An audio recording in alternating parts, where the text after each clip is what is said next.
issues. But like you raise a point, like even though there's a large population of people who are married from arranged marriages in the Indian culture, there's no real study that shows we don't know how happy they are or how compatible they really were.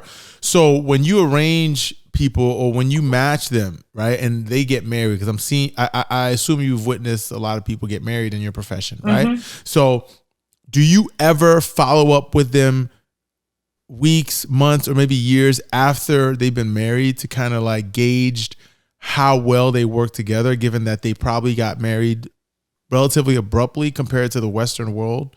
So when actually most of these marriages don't happen so abruptly. So usually, they after I introduce them to each other, they're getting to know each other. That takes some few months. Then they get engaged. So it might take up to a year to get married sometimes. Right, but that's still. I would say that's still an arranged marriage. Okay. Here's why I would say that, right? Because a lot of couples, think about the person you mentioned, right, that was in a relationship for 8 years and then got married, right? There are a lot of couples, especially in the Western world, where you are in a relationship with the person a couple years, few years, whatever the case may be, and then when you get engaged, it's probably like another year process, right, of the engagement, right, before you actually get married. So you could be with that person for at least 4 years before you actually get married, depending on the pace of your relationship. Right. But for someone to meet somebody, date them for a few months, get engaged, married within 12 months. To me, I call that arranged marriage or an instant marriage. Okay. Right? That's just my phrasing. You might call it something else.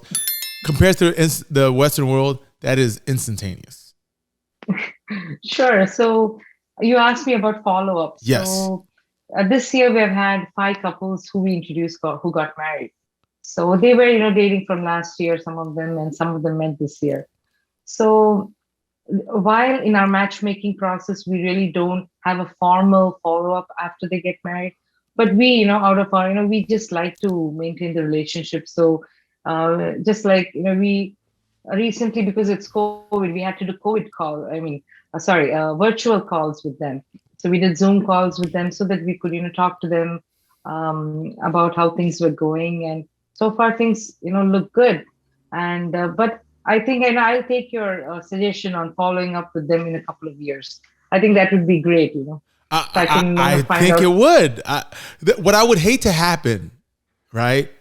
And again, I'm not the one to speak for this culture or to be its, representative in any way. But what I would hate to happen is that there's a strong emphasis on the pragmatic aspect of putting people together, and there's there's generations and generations of couples that continue to be miserable in their situation, and they maintain this image for the sake of the family, for the sake of the culture, and meanwhile it might inherently hurt the person internally, emotionally, psychologically, I understand. because they're not dealing with the issue, right? Because they're so focused on the appearance, right? And I imagine a lot of Indian weddings are this grandiose gesture, right? A lot of investment.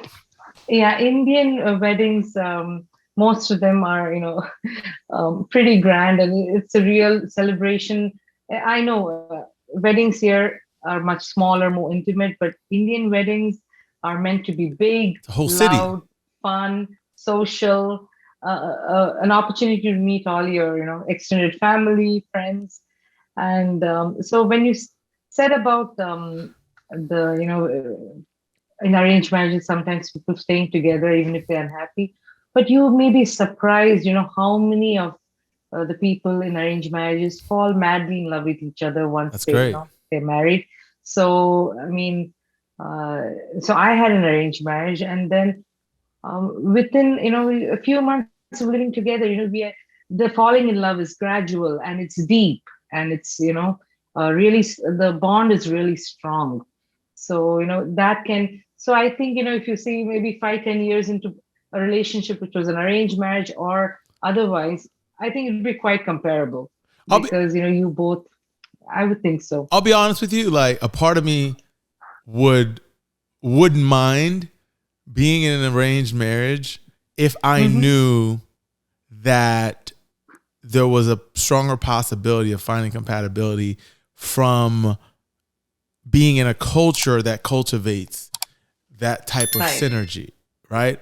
In a Western world, Right. there's so many people with so many different backgrounds, so many different uh, um, upbringings and ideals that even when you're meeting people, it's a crapshoot, right? You're like, I have no idea how you were Right. raised because my culture is definitely going to be different from yours. I can get to Mm-hmm. know you and find out if I can blend it together, but I won't know until I get to know you for an extended period of time. Versus in the Indian culture, Of there's course. probably like a baseline of expectation, right? Are there like a lot more like traditional gender roles and just norms for couples that you don't see in the Western world?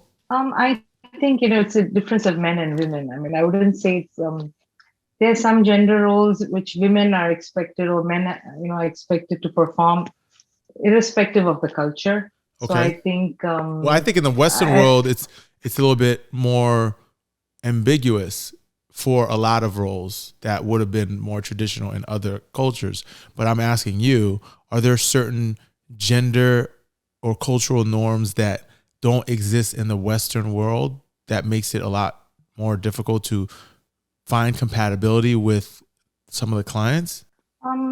if we think on that, I think first thing is, I think the Indian culture, the people are looking into getting into a marriage, whether they met someone on their own or they got you know Got it. introduced by a matchmaker. They are looking for something long term, maybe the one and only marriage, hopefully. Right. So that's what they so things like, let's say, prenuptial agreements and all highly frowned upon, because Ah. so people are like, why are you talking about that, right when you're getting into marriage? I mean, So, prenups are frowned upon in the Western culture as well, but maybe more so in the oh Indian yeah, culture. absolutely, But do absolutely. you ever And have like do you then ever have like wealthy clients that are like made of a lot of money?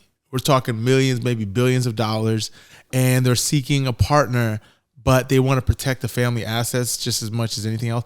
Is that a thing, or are they just like, okay, we're Indian, we don't do prenups? that kind of client, we haven't met so far. Okay, Who has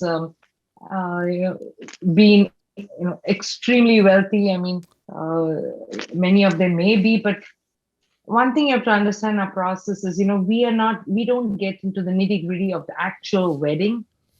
So, we introduce them and then they find somebody they want to get married to, engage.